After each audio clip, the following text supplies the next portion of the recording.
சமூக சொந்தங்களுக்கு வணக்கம். மீண்டும் மற்றொரு காணொலியில் உங்களை சந்திக்கின்றேன். இந்த காணொலியில் நாங்கள் பார்க்க இருக்கின்ற விடயம், கோலன் குன்ற தாக்குதலுக்கு பதிலடி, ஹிஸ்புல்லா ஆயுத கிடங்கு துவம்சம், லெபனானை ஆக்கிரமிக்க வேண்டாம் என்று ஆஸ்திரேலியா இஸ்ரேலுக்கு அழுத்தம், டாலருக்கு மாற்றாக பிரிக்ஸ் நாணயம் தீவிரம் காட்டும் ஈரான். இவை பற்றித்தான் விரிவாக பார்க்க இருக்கின்றோம். வாங்க காணொலிக்குள் போகலாம்.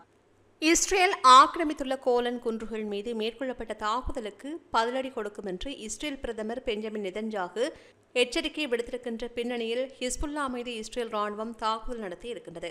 லெபனான் இஸ்ரேல் எல்லையில் இயங்கி வருகின்ற ஹிஸ்புல்லா தற்போது சிரியாவில் உள்ள இஸ்ரேல் ஆக்கிரமிப்பு பகுதியான ஹோலன் ஹைட்ஸ் பகுதியில் உள்ள கால்பந்து மைதானத்தின் மீது வான்வழியாக ராக்கெட் மூலம் தாக்குதல் நடத்தியமை இஸ்ரேல் தரப்பில் பெரும் கொதிப்பினை ஏற்படுத்தியுள்ளது.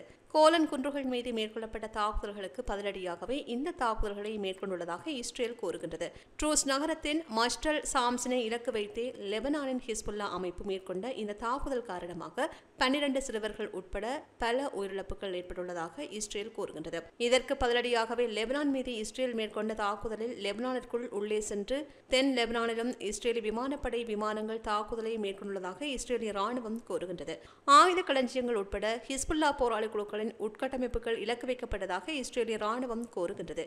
இஸ்ரேல் ஆக்கிரமித்துள்ள கோலன் குன்றுகள் மீது மேற்கொள்ளப்பட்ட தாக்குதலில் கால்பந்தாட்டத்தில் ஈடுபட்டிருந்தவர்களை ராக்கெட் தாக்கியதில் 12 சிறுவர்கள் உட்பட பலர் கொல்லப்பட்டதாக இஸ்ரேல் தெரிவித்துள்ளது.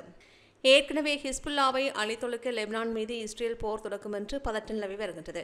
இந்நிலையில் லெபனானில் இஸ்ரேல் நுழைந்தால் தாங்களும் தீவிரமான போரில் இறங்குவோம் என்று ஈரான் அரசும் எச்சரித்திருக்கின்றது.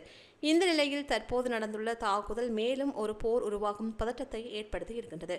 தற்போது அமெரிக்காவில் உள்ள நெதன்யாகு உடனடியாக நாடு திரும்ப உள்ளதாகவும் தகவல்கள் வெளியாகி இருக்கின்றன. லெபனானை ஆக்கிரமிக்க வேண்டாம் என்று ஆஸ்திரேலியா இஸ்ரேலுக்கு அழுத்தம் கொடுக்க வேண்டும் என்று பசுமை கட்சி தலைவர் கூறுகின்றார்.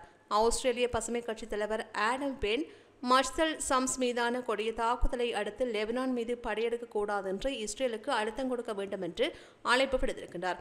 லெபனானை ஆக்கிரமிப்பதன் மூலம் போரை அதிகரிக்காமல் காசாவில் இனப்படுகொலை முடிவுக்கு கொண்டு வருவதற்கு தீவிரவாத இஸ்ரேலிய அரசாங்கம் அழுத்தம் கொடுக்க வேண்டும் என்றே அவர் தன்னுடைய சமூக ஊடக பதிவில் கூறியிருக்கின்றார்.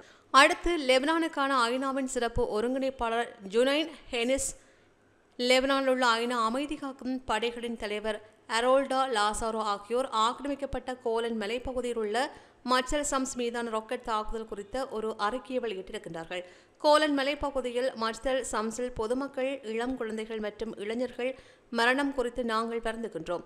அனைத்து தரப்பினரும் அதிகபட்ச கட்டுப்பாட்டை கடைபிடிக்க வேண்டும் மற்றும் தொடர்ந்தும் தீவிரமான துப்பாக்கிச் சூடுகளை நிறுத்த வேண்டும் என்றும் வலியுறுத்தினார்.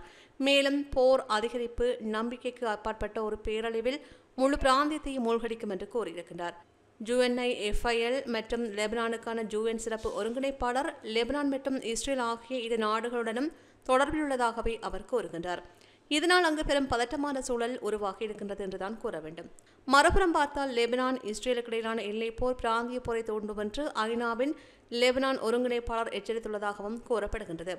இஸ்ரேல் லெபனான் எல்லையில் காணப்படுகின்ற மோதல் முருகல் நிலையானது முழு பிராந்தியத்தையும் போரில் மூழ்கடிக்கும் என்று கூறியிருக்கின்றார்.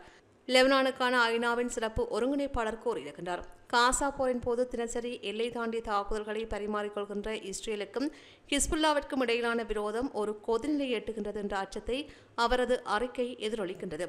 இத்தகைய விரோதங்களுக்கு தீர்வுகள் லெபனானில் மட்டுமில்லை, காசா போர் நிறுத்த ஒப்பந்தம் மூலமே தீர்க்கும் என்றும் அவர் நம்பிக்கை தெரிவித்துள்ளார். இதனிடையே லெபனான் இஸ்ரேல் எல்லையின் கிழக்கு பகுதியில் உள்ள ஜிப்தா குடியேற்றத்தில் இஸ்ரேலிய ராணுவ நிலைகளின் மீது தங்கள் போராளிகள் வான்வழி தாக்குதல்களை நடத்தியதாக லெபனானின் ஹிஸ்புல்லா ஆயுத குழு கூறியுள்ளது. டெலிகிராமில் ஒரு அறிக்கையில் இந்த விடயத்தை கூறியிருக்கிறது. ட்ரோன்களின் திரள் இஸ்ரேலிய வீரர்களின் கூடாரங்களை தாக்கியதாகவும் உறுதிப்படுத்தப்பட்ட உயிரிழப்புகளை ஏற்படுத்தியது என்றும் ஹிஸ்புல்லா போராளி குழுக்கள் கூறுகின்றன.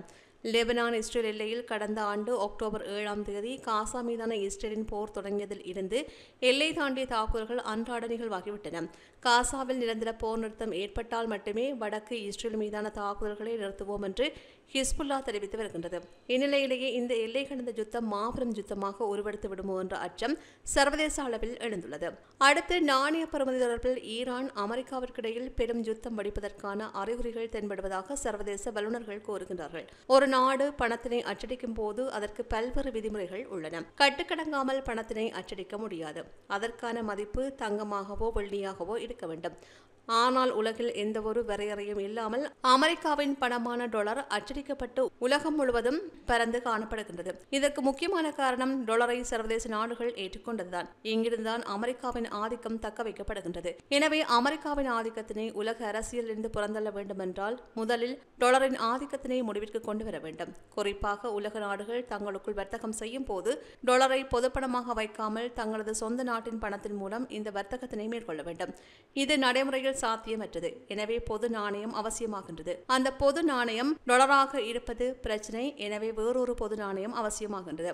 இதனையொட்டியே உலகின் பெரும் பொருளாதார நாடுகளை கொண்ட கூட்டமைப்பான பிரிக்ஸ் தங்களுக்குள் பொது நாணயத்தினை அறிமுகப்படுத்த திட்டமிட்டுள்ளது.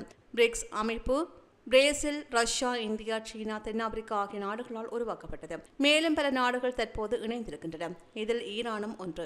பிரிக்ஸ் நாணயத்தை உருவாக்கும் பணிகளை துரிதப்படுத்தி வருகின்ற ஈரான் அதனையொட்டி முக்கிய வேலைகளை செய்து முடித்துள்ளது.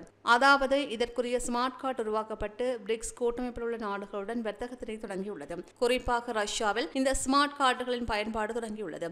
இதனால் ரஷ்யா, ஈரான் இடையே டாலர் பயன்பாடு வெகுவாக குறைந்துள்ளது. இதேபோல் பல்வேறு நட்பு நாடுகளிலும் ஈரான் இந்த ஸ்மார்ட் கார்டை அறிமுகம் செய்துள்ளது. இந்த கார்டுகளை வைத்து அந்த நாட்டில் பொருட்களை வாங்கிக் கொள்ள முடியும். ஈரானின் இந்த அதிரடி நடவடிக்கை பொருளாதார ரீதியில் அமெரிக்காவிற்கு பெரும் பின்னடைவினை ஏற்படுத்தும் என்று எதிர்பார்க்கப்படுகின்றது.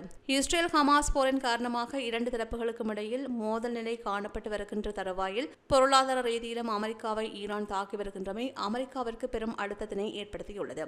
இவை சமீபத்தில் வெளியான செய்திகளின் தொகுப்பாக காணப்படுகின்றன. செய்திகள் பற்றிய உங்களுடைய கருத்துக்களை கீழே இருக்கும் கமெண்ட்ஸ் பக்கத்தில் மறக்காமல் பதிவிடுங்க. மீண்டும் மற்றொரு காணொளியில் உங்களை சந்திக்கின்றேன். நன்றி.